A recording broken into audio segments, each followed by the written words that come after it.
recording. Okay. All right. Hey guys, this is my husband. How you doing? Um, and so I told you that he is kind of going to be our guest expert.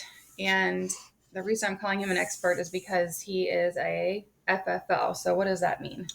FFL basically is a federal firearms license dealer. Basically, any firearm that is ever transferred has to go through somebody like me.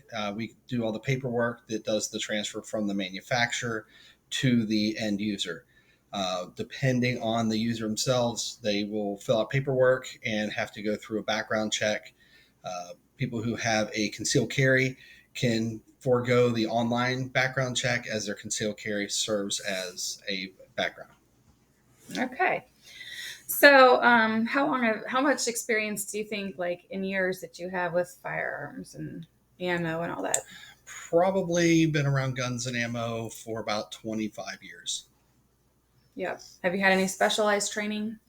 Yeah, I have my concealed carry. I've also taken several classes beyond the concealed carry as far as firearms training, tactical training, stuff like that. Okay. All right. So you guys asked questions and we've got answers, or we're going to try. So I put some of the similar questions together, and we didn't get to answer every single question. So if you don't hear yours, I'm sorry, but we did the best we could with, so we didn't make this an hour-long video. So I've got this kind of into three categories, and I've got it kind of questions that dealt with gun laws and questions that deal with forensics and forensic ballistics. And we're going to do those two first. And then we're going to end with all of these questions that you all have about guns and ammunition. So, gun laws first. Can you transport firearms overseas? Yes, guns can be transported basically anywhere. It is up to the destination country to set their own laws. So if you were transporting guns overseas or even across the border into Canada or Mexico, you would need to know what their laws were and have to abide by transportation, caliber, and usage, and any other applicable laws. Okay. Another question was, why is it that 18-year-olds can have long guns but no pistols? So long guns are considered safer than pistols, mainly because the longer gun itself is harder to conceal, also harder to have a self-inflicted injury. Longer guns are used for hunting. So 18-year-olds, back when these laws were written, 18-year-olds were getting married and needed to be have a way of putting food on the table. So having a shotgun rifle was a means for hunting, where pistols were more for defense. So they went through and made the 21 and under or 21 and over for pistols, mainly to add a level of maturity for the user. Yeah. Okay. Another question. Are there any banned calibers for civilian use? Not banned by caliber. The caliber itself is just basically the diameter of the bullet. None of those are banned, but certain types of ammunition are banned, such as depleted uranium rounds, which are like an anti-tank or something like that, that is a very dense material used for specifically for penetrating armor. Also, there is a round called a flechette, which looks like a little dart, and those were actually banned by the Geneva Convention as being too lethal. So they are illegal to use in war, but not illegal for civilians to use, whereas the depleted uranium rounds are illegal for civilians to possess. Okay, that's interesting. And then another question about gun laws. Do you know if there are any differences in gun laws in our neighboring states, Kentucky and Indiana? I'm not an expert for Kentucky and Indiana. The only real difference that I know of is when it comes to hunting. In Ohio, you may not hunt with a neck down cartridge. Must be straight walled, which means that the case itself must be the same diameter as the bullet. So that's the rounds that are legal to hunt with in Ohio. Whereas I know in Kentucky you can use neck down rounds, the higher velocity rifle rounds, stuff like that. I'm not familiar with Indiana's laws or anything like that. When you say neck down ammunition, is that something that you can explain or show? Yeah, actually, I have some examples here.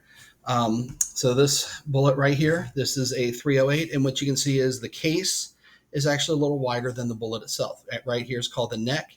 So the bullet itself is narrower, so the case must be neck down to the diameter of the bullet.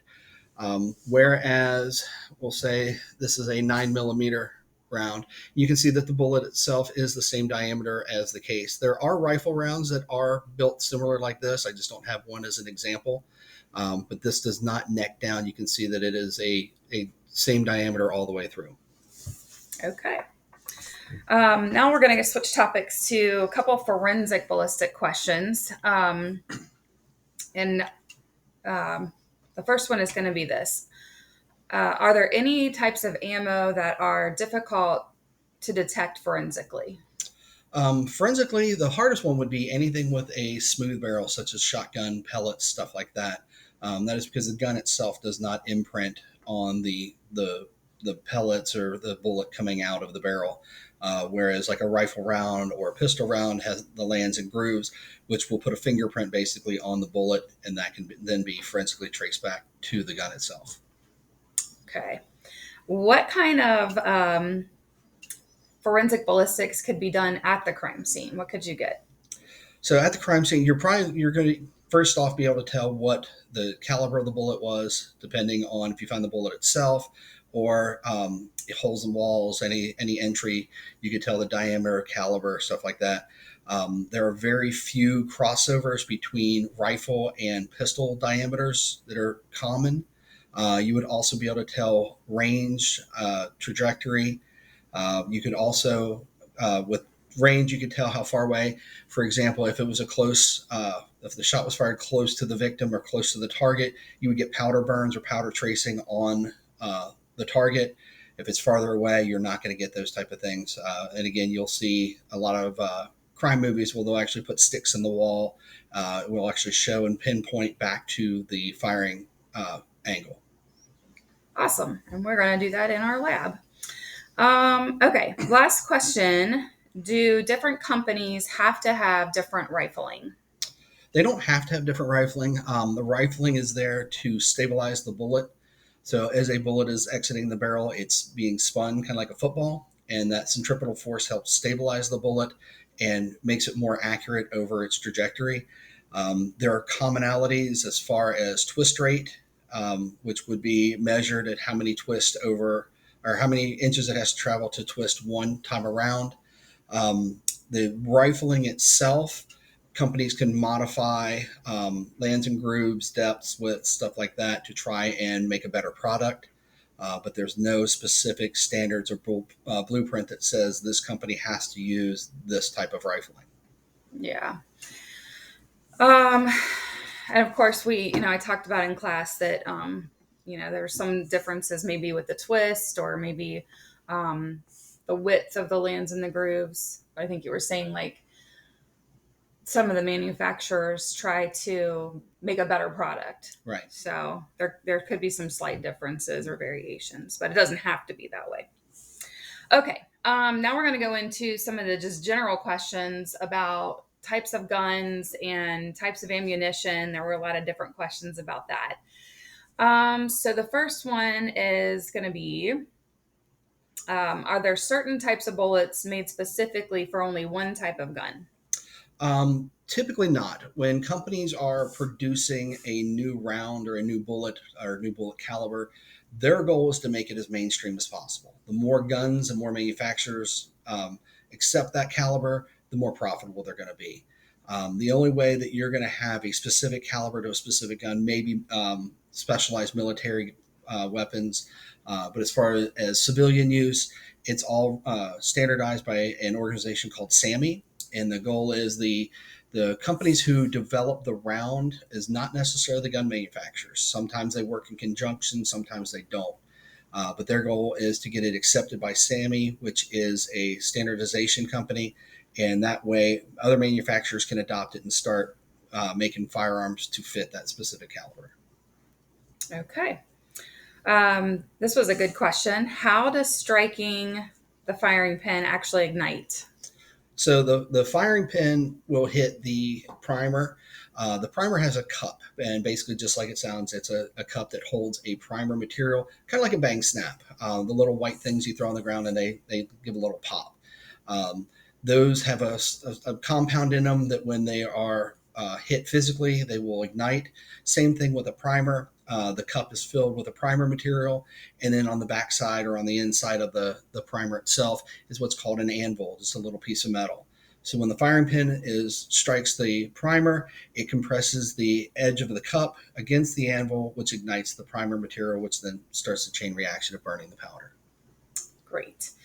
All right. This was a good question that I did not know the answer to. So, great question. What is the difference between action versus double action?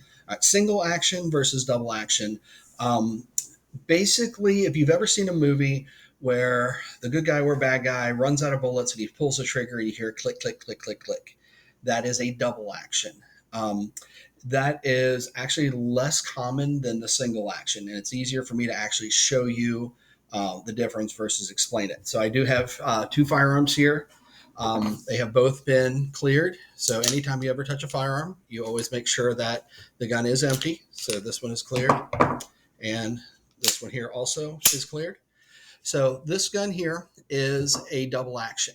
And what that means is if I pull the trigger, you're going to hear a click. I can pull the trigger over and over again, and you're going to hear click after click. So the advantage here is in this gun, if I have a round in there and I pull the trigger and the primer does not ignite, I can pull the trigger again and hope to ignite it. In a single action, and this has what's called an external hammer. This is actually what hits the firing pin to ignite it. Single action, the hammer has to be back, and then when you pull the trigger, the hammer will go forward. But now, if I pull the trigger again, it will not fire. So if I have a misfire or a bad primer or whatever, I will have to actually manually cycle the gun to fire, or I can manually in this gun pull that hammer back. But a single action is the trigger will only release the hammer, whereas a double action, it will actually, and if you can kind of see here, there's a hammer that is protruding here. As I pull the trigger, the hammer comes back until it's released to fire. Um, double action firearms have a very heavy trigger pull, so it takes a lot more weight and a lot more force to fire this one than this one. This has about a 3 pound trigger pull, where this one has about an 8 pound trigger pull. That means I have to put 8 pounds of force all the way through this trigger in order for it to fire. Okay, that is good that you said that because that was actually going to be the next question about the pressure. Somebody wanted to know like how much pressure does it take to fire a gun, and why is it that some of the smaller guns have maybe even a bigger kick sometimes than bigger ones? All right, kind of a two-part question. Basically, the trigger pull, depending on the firearm and the purpose of the firearm, can be adjusted. Like I said, the one gun here has an 8 pound trigger pull, which is actually very heavy for a pistol, because that's double action. If you once you get into rifles, depending on their purpose, again, same thing. Military grade firearms, M16s, AR-15 type rifles come at a standard 8 pound trigger pull, and that is so that you cannot have an accidental discharge. You don't want somebody in the field running through or getting nervous and bump the trigger and having it fire. So, in order to pull the trigger on a military grade M16, it is considered an intentional pull. Uh, Compare that to somebody who is a long range target shooter. They're going to want a very light pull. They don't want to be yanking on that firearm and possibly pulling the gun off target that may be 500-600 yards away. So a lot of triggers will start out on the target side, will go down as low as 2.5 pounds up to about 4 or 5 pounds. Anything about that and above that is considered a very heavy trigger pull and is not typically a target level trigger. The second question is talking about recoil. Recoil basically is a physics problem. It is basically every action has an equal and opposite reaction. So when you pull the trigger and the primer's ignited and the powder explodes, pushing that bullet out, the same force pushing the bullet out is also pushing against the gun. Now, depending on the gun, several guns have recoil negating features such as recoil springs or even a rubber pad so you don't feel it as much. Um, the heavier the gun is, the more force it takes to push that gun back into your shoulder or into your hand. So if you're firing a very heavy gun, you're not going to feel the recoil as much as if you fire a lighter gun. And again, the slide on the pistol has a big heavy spring in it, and that is designed to reduce some of the recoil that is felt. Also, it chambers the next round, but the heavier the spring, basically the more recoil it will absorb and not transfer into the shooter. I can hear my dog howling. Okay. Okay, let's see. Okay, last couple questions are going to deal with just what are like some different types of guns, different classes of guns, different types of ammo. What are they used for? So I know that's a lot. So let's just start with a common question was how many different types or how many different classes of guns are there? So the ATF recognizes three categories of guns. Basically, you have a pistol, you have a rifle, and you have a shotgun. The big difference between those is a pistol is defined by anything under 16 inches in barrel length. So you can have a very long pistol with a 10-inch barrel and it's still technically considered a pistol. Rifles are defined by having a rifled barrel, just like their name. So you have a longer gun of 16 inches or more on the barrel that has rifling. It is legally considered a rifle. And a shotgun is anything that has a smooth bore that is longer than that 16 inches. Okay. And as far as different types, those are the three general classes. But some of people ask, like, how many different uh, guns are there? How many different kinds of guns are there?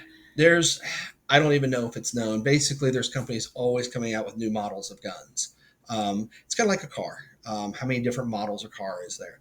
What determines the different model from one car to another if I've made some modifications to it? People have been inventing guns, redesigning guns, modifying guns since guns were created. So the actual number of guns and number of models are unknown and growing exponentially every day. Yeah.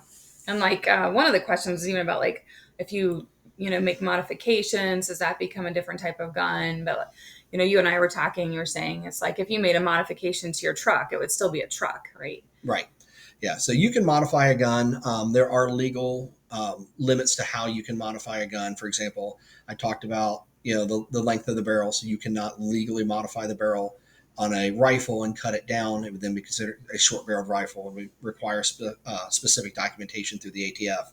So, but by changing, triggers, stock, stuff like that, you're really just, making that same firearm perform better. Again, no different than if I were to put better tires on my truck or even put a new engine in my truck. It's still a truck. It's still that same model, but it's got modifications. Okay. And then last two questions are going to deal specifically with guns and ammo. So one person wanted to know if there is a type of gun that would result in probably a more likely fatal shooting. The gun itself does not necessarily determine the fatality. Same with the bullet itself does not determine the fatality.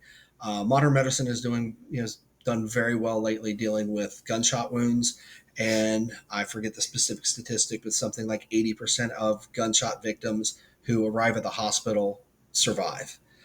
So those who do who perish from a gunshot are going to do so relatively quickly. Most of that has to go with placement and the bullet type that is used. It's a little hard to explain because there's so many different factors. So if you use a larger bullet versus a smaller bullet does not mean that the larger bullet is more fatal. Actually, the most fatal bullet in the United States is this little guy right here, the 22. The reason why this guy is so fatal is this little bullet, once he enters the body, bounces around a lot, hits a lot of vital organs. This is one of the smallest bullets you can buy. Compare that to, we'll say, a 45 caliber pistol round and a 9 millimeter pistol round, kind of side by side. Um, this one over here is a round nose. The full metal jacket round nose are considered to be unpredictable in their trajectory when they hit a target. So if this hits a target, whether we'll just call it a soft body, whether it's a person or an animal or whatever, the path of the bullet that it follows through the body is unknown and unpredictable. This is mainly because as the bullet proceeds through the body, um, it loses its spin and starts to tumble and will literally just bounce around and follow whatever is the easiest path. This bullet here is a hollow point, and the idea behind the hollow point is as it enters the body, it will mushroom out. And by mushrooming out, it basically comes to a stop a lot faster, and it delivers all of its energy in a very controlled manner. And they've actually done studies through ballistic gel, and the hollow point is very predictable. Once it enters the gel, the path it'll follow, the expansion rate, the penetration, whereas the full metal jacket literally can make a 90-degree right turn and exit the gel and go anywhere. Yeah, and recently, as we had a sheriff over here, deputy sheriff over here, just the other day, and we were talking a little bit about this, and I was asking him some questions, but he was talking about the type of ammunition that police officers use, which is called. It's sheriff's deputies for Claremont County use the Hornady critical duty, and it is a hollow point round with a polymer infill to it. That polymer infill basically helps prevent the hollow point from getting clogged. So if you can kind of see here, the hollow point is literally, it says it's hollow. The critical duty has a piece of polymer, piece of plastic in there that basically, as this penetrates clothing or anything like that, the clothing doesn't go in there and clog it up and keep it from expanding. The civilian version of that is called the Hornady Critical Defense, and the only two differences between that is the critical duty is actually designed to penetrate a windshield, where civilian ammunition is not. Yeah. And then he was also just talking about too, like they have to be careful about their rounds. Like if they were to fire a gun, they have to be responsible for where that bullet would go. So they need to make sure it's the type of bullet that's just gonna like kind of do its job and then just be done. Yeah. So they don't have to go track it 100 yards away. Yeah, the worst thing for a police officer is to actually have a pass through. That's where it enters the body and exits out the back. They are legally responsible for every bullet fired. So even if the suspect is doing something, they're saving a life by firing on them. If it passes through them, it goes through the wall into another apartment and then strikes another civilian, they're legally held responsible for that. So a lot of police departments in building situations or apartment situations will use what's called a frangible round.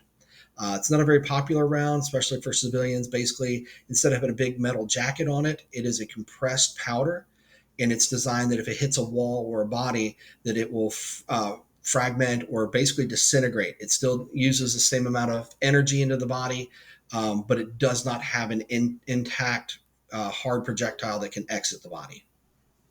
Okay. And then just last question here would be what are the different types of ammo? What are their purposes? Slugs, why would you use one? So just if you want to just talk about just the different types of ammo that you have here. And Okay. So a slug is obviously for shotguns. So shotguns have evolved to where some shotguns can get what's called a rifled slug barrel, and that basically turns it into a almost like a rifle. It's still technically a shotgun.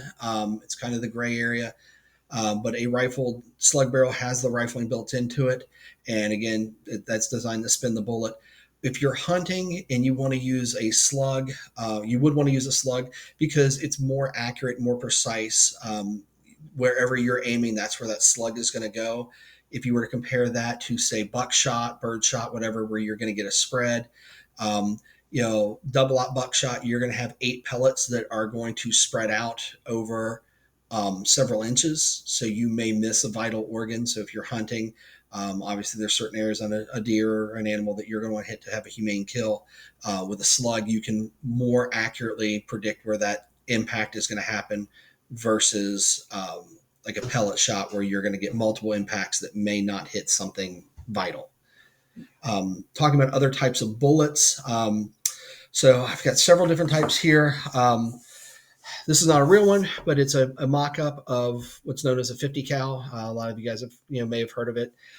It's one of the largest bullets fired from a, I'll say, a handheld or a hand-carried rifle. Most people are not able to physically hold it while firing, but it is like transported by one person.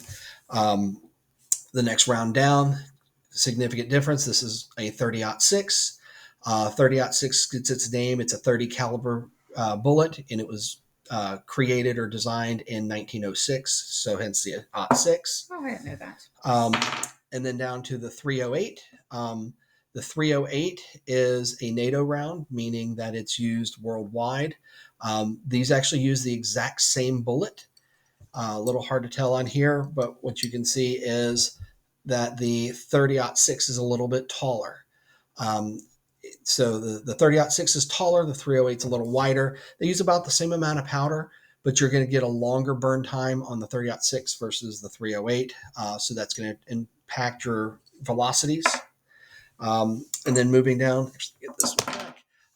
This is a 223. This is fired from an AR-15 or an M16 compared to the 308. These are, again, both NATO rounds. So these are military grade rounds. Again, this is a 30 caliber bullet. This is a 22 caliber bullet. So the 223 or also a 5.56 millimeter, which are interchangeable for the most part. But a 22 caliber bullet is literally this 223 fires the same diameter bullet as a 22. Again, kind of hard to see, but if you could measure that, you'll find that this is 22 0.22 inches. This is 0.223 inches. So the diameter of the bullet is almost exactly the same. The difference is how much the bullet weighs, and obviously the 223 has a lot more powder to it. So, and to give you a couple more references here, this is a polymer tip bullet. So this is technically a hollow point, and it has a little piece of polymer at the end. This is a target quality or a target type of round. And the idea is, so when it hits something, that polymer is going to compress the bullet and mushroom it out, and it's going to control its trajectory. That's just for target shooting. It's target, or it can also be for hunting, depending on which one. This one is for target. And to give you an idea, when you see these bullets, the bullet that you see protruding out is not always the entirety of the bullet. A little different bullet, but just to give you an idea, if you can see this little ridged area, that is about where the neck of the case would go. The rest of the bullet sits down in the case.